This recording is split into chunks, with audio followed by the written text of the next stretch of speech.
Hello friends, आपका स्वागत है आपके अपने YouTube channel Vijendra vet care में। यदि आपने अभी भी इस चैनल को सब्सक्राइब नहीं किया तो जो नीचे लाल वाला बटन आपको दिख रहा है सब्सक्राइब वाला, उसको दबा लें। साथ में आप बेल आइकन को भी दबाएं और उसमें जो ऑल वाला ऑप्शन आता है उसको दबाएं, ताकि आपको भविष्य में आने वाली हर प्रकार की वीडियो की नोटिफिकेशन आपको समय समय पर मिलती रहे। इस चैनल पर आपको बहुत ही अच्छी और नॉलेजेबल वीडियो आपको मिलने वाली है। यदि आपके पशु में किसी भी प्रकार की यदि डिजीज हो गई है तो उसका हम ट्रीटमेंट कैसे करें। यदि आप एलोपैथिक ट्रीटमेंट करना चाहते हैं, इंजेक्टेबल ट्रीटमेंट करना चाहते हैं, तो जो अपना चैनल है वेट पेट एंड केटल, इसके अंदर आपको मेडिसिन के बारे में प्रॉपर नॉलेज मिलता है। और इस चैनल के ऊपर का आपको दोनों का मिक्स नॉलेज, आपको एलोपैथिक, आयुर्वेदिक और होम्योपैथिक सभी प्रकार का आपको मिक्स नॉलेज मिलेगा। आज मैं बताऊंगा पशु में जब आफरा आता है तो इससे रोग का इलाज हम कैसे करें और आफरे रोग का लक्षण कैसे पहचाने कि ये आफरा ही है। बहुत से ऐसे जो पशुपालक हैं उनकी शिकायत थी कि सर आफरे पर एक वीडियो बनाएं और उसके लक्षण भी बताएं हमें और उसका क्या ट्रीटमेंट होना चाहिए, आयुर्वेदिक नुस्खा क्या होना चाहिए, इसके बारे में हमें बताएं। तो मैं बताता हूं कि चाहता हूं कि आफरा क्या होता है। आफरा जब पशु की जो बाइकोल होती है उसके अंदर जब गैस भर जाती है तो गैस भरने के ही हम क्या कहते हैं, उसे हम आफरा कहते हैं। अब आफरा कई कारणों से हो सकता है पशु में। आफरा आप अपने पशु को कुछ ऐसी चीज़ें खिलाते हैं उसकी वजह से हो सकता है। यदि आप अपने पशु को कुछ ऐसा बहुत ज़्यादा हार, दलिया है या कोई जो हरा घास है वो खिला देते हैं तो उसके बाद में भी आपके पशु को आफरा आ जाता है। और आफरा आने के बाद में कई बार पशु की क्या है कि डेथ भी हो जाती है और कई बार हम देख भी नहीं पाते हैं। कई बार जब पशु को रात को आफरा आ जाता है तो कई बार पशु सुबह हमें मरे हुए दिखाई देते हैं। तो हम क्या शंका करते हैं, हम पड़ोसियों पर शंका करते हैं कि कहीं ऐसा तो नहीं है कि पड़ोसी ने कहीं पर उसे जहर दे दिया है या कुछ ऐसी घटना उसके साथ कर दी है ताकि हमारा पशु ऐसे तो ख़त्म नहीं हो सकता। वो होता है क्या है कि आफरे की वजह से आपका पशु ख़त्म हो जाता है। तो आफरे में यदि आपने पशु को कुछ ऐसा अचानक ऐसा आहार दे दिया या आहार में बदलाव कर दिया या आप अपने पशु को कुछ ऐसी जो चाशनी दे दी या कुछ ऐसी अखाद्य वस्तु यदि आपका पशु खा गए है उसकी वजह से भी आपके पशु को आफरा आ जाता है। या आपका पशु अधिक मात्रा में जो साबुदाने हैं वो खा जाता है। कई बार आपका पशु पर्याप्त मात्रा में गेहूं चबा जाता है या जो साबुदाने होते हैं वो खा जाता है।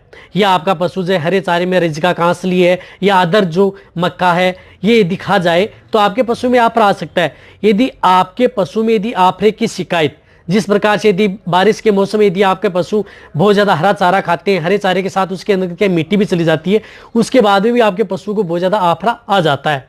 तो आफरे के कई कारण हो सकते हैं। कई बार यदि आपका पशु जैसे आलू है, गोभी है, कोई ऐसी चीज़ें खाता है, वो चीज़ें आपके पशु की जो हर नाल या ग्रास नाल के अंदर फंस जाती हैं तो उसके वजह से भी आपके पशु को आफरा आ जाता है।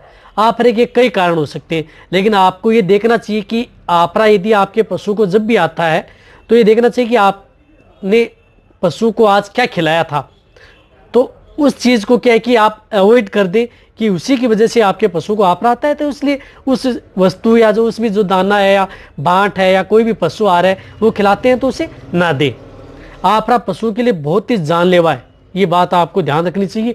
इसलिए आप जब भी यदि आप अपने पशु को जब भी कुछ खिलाते पिलाते हैं तो आप एक बार आप अपने पशु को रात को जरूर संभालना चाहिए कि कहीं पर यदि आपके पशु को आफरा है या नहीं है, चेक करना चाहिए कोल पर। बाई कोल पर आपको लगा करके हाथ लगा करके दबाना चाहिए। यदि हाथ से दबाने पर यदि डब डब की आवाज़ आती है तो देख लेना चाहिए कि आपके पशु को आफरा है। यदि आपके पशु को यदि तेज आफरा है, पहचान लेना चाहिए तेज आफरा है, तो उसमें क्या है कि जो बाई कोल होती है, लेफ्ट फ्लैंक होती है, उसके अंतर्गत यदि आपके पास 14 या 16 गोज की यदि निडल है तो वो निडल आपको लगा देनी चाहिए। सबसे पहले आप उस पशु की गैस बाहर निकालनी चाहिए आफरे में, बहुत ज़रूरी है। और आफरे में क्या है कि यदि आपके पास पशु चिकित्सक उपलब्ध भी नहीं हो तो आपको क्या ट्रीटमेंट करना चाहिए इसके अंतर्गत सबसे पहले यदि आपको हर घर में आपको जो मस्टर्ड ऑयल है, सरसों का तेल आपके घर में मिल जाएगा। तो आप यदि आपका पशु बड़ा है तो उसे 500 ml अकेला ही सरसों का तेल उसे पिला दें। यदि फिर भी नहीं जा रहा है तो आप जो नज़दीक जो पशु चिकित्सक हैं या नहीं है तो उन्हें कॉल करके बुलाएं। यदि फिर भी यदि पशु चिकित्सक टाइम लेता है तो उसे आधा घंटे बाद में भी आप और उसे सरसों का तेल है वो पिला सकते हैं। क्या है कि उससे पशु का आफरा चला जाता है। कई बार जब आपके पास घर में यदि मिट्टी का तेल है या आपके पास जो सरसों का तेल भी रहता है वो भी आप नासा पर लगा सकते हैं। और साथ में यदि आप टर्पेंटाइन ऑयल रखें, तारपीन का तेल रखें, लेकिन तारपीन का तेल तभी देना चाहिए जब आपको प्रॉपर नॉलेज हो। तो तारपीन का तेल आप 100 ml, यदि किसी भी प्रकार का आप रहा हो, बैक्टीरियल हो या फंगल, किसी भी प्रकार फंगल से भी यदि आपका आप रहा आता है, बैक्टीरियल से भी यदि आपके पशु में आप रहा आ जाए, पेट में कुछ ऐसी अखाद्य वस्तुएं पड़ी रही, उससे गैस बन जाती है, गैस बनने के बाद में आप रहा आता है, तो उसे मिटाने के लिए आप turpentine oil 100 ml turpentine oil, उसके अंदर 500 ml मस्टर्ड ऑयल, सरसों का तेल आप जरूर मिलाएं और वो आप अपने पशुओं को पिलाएं। मैं कह रहा हूं कि आपके पशुओं का 15 से 20 मिनट के अंतर्गत ही आपके पशु को कैसा भी आप रहा हो वो चला जाएगा। और यदि आप अपने पशु को आपने के लिए यदि आपके घर के अंतर्गत काला नमक है वो ले सकते हैं। जिस प्रकार से यदि 100 ग्राम आप काला नमक ले सकते हैं, 100 ग्राम आप अजवाइन ले सकते हैं, उससे आप 500 ml गर्म पानी में मिला करके आप अपने पशु को नाल के द्वारा भी दे सकते हैं। लेकिन आपरे के अंतर्गत क्या होता है कि यदि बहुत ज़्यादा तेज आपरा है तो उसके अंतर्गत हम नाल भी नहीं दे सकते, क्योंकि यदि पशु को नाल देंगे तो वो सीधी की सीधी क्या है कि फेफड़ों में जाने के ज़्यादा चांस रहेंगे। यदि आपरा नॉर्मल है तो आप नाल अपने पशु को दे सकते हैं। नाल तभी देना चाहिए जब आपको प्रॉपर नॉलेज हो नाल देने का, और नाल भी अच्छी विधि से ही देनी चाहिए। वैसे मेरे चैनल पर, पुराने चैनल है उस पर वीडियो भी बनी हुई है कि नाल को आप किस तरह से देना चाहिए। उस विधि से यदि आप अपने पशु को नाल को देंगे तो कोई भी साइड इफेक्ट आपको या कोई ऐसी ड्रेंचिंग निमोनिया या अदर डिजीज होने के कोई चांस नहीं होंगे और आपका पशु ठीक भी हो जाएगा। और 50 ग्राम जो मीठा सोडा होता है, बेकिंग सोडा, सोडियम बाइकार्बोनेट, वो ले सकते हैं। और जो उसके अंदर 40 ग्राम आप नौसादर मिला करके आप गर्म पानी में 500 ml गर्म पानी में लेकर के आप पशु को दे सकते हैं, आपरा चला जाएगा। या आप जो सेंधा नमक होता है 150 ग्राम आप सेंधा नमक ले लें, यदि घर पर मिल जाएगा, जिसे हम काला नमक भी बोलते हैं। और 500 ml आप सरसों का तेल मिला करके आप अपने पशु को दे सकते हैं। उससे भी यदि आपके पशु किसी भी प्रकार का यदि आप रहा वो भी चला जाएगा।